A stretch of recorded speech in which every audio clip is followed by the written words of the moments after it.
नमस्कार. आज मी तुमका काजू झाडावरून काढण्यापासून ते पूर्ण प्रोसेस करून शेवटी पॅकिंग पर्यंतची पूर्ण प्रोसेसिंग दाखवतले, म्हणजेच फुल जर्नी.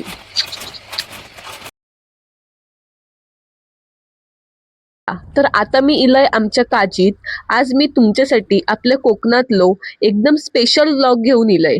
आज आपण ह्या काजूची पूर्ण जर्नी बघतलो.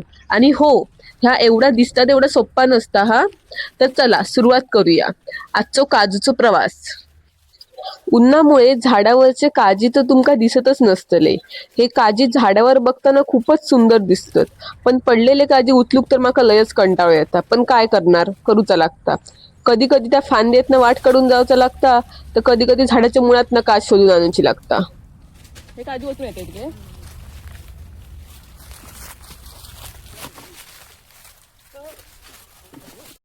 हे बघा, आमच्याकडे असले झाडावर चढण्याचे स्टंट पण सुरू असतात.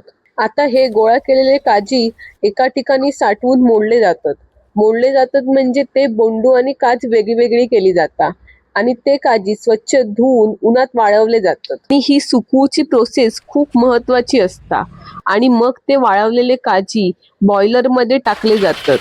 हे काजू बॉयलरला लावताना गरमी तर एवढी होता ना, काजी भाजतात की आपण काच नाही कळत.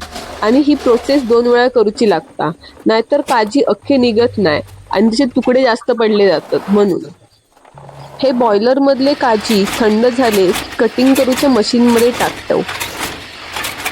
ह्या कटिंग करूच्या मशीन मधून काजीचे 2 भाग होऊन येतात. पण काजीचे जरी 2 भाग झाले तरी ह्या काजीतलं अख्खो घर बाहेर काढलं जाता.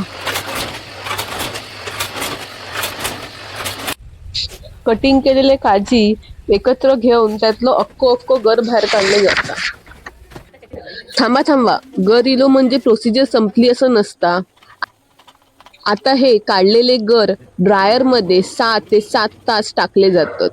ड्रायर मधून काढल्यावर त्यातली जी क्वचित काहीतरी पाकळी निघता ती वेगळी करूची लागता, कारण सगळे गर काय अख्खे निघत नाही, काहीतरी पाकळी निघताच.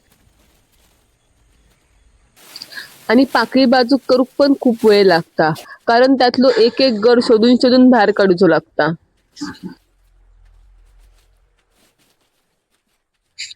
ह्या सॉर्टिंगलाच खूप वेळ लागता.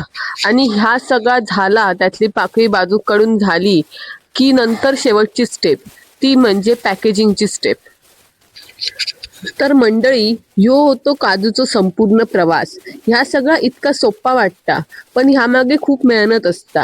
आणि म्हणूनच मार्केटमध्ये काजूची प्राइस जास्त असता. तुमका जर काजू हवे असतील तर नक्की संपर्क करा. आणि जर व्लॉग आवडलो तर लाईक, शेअर आणि सबस्क्राईब करूक विसरू नको.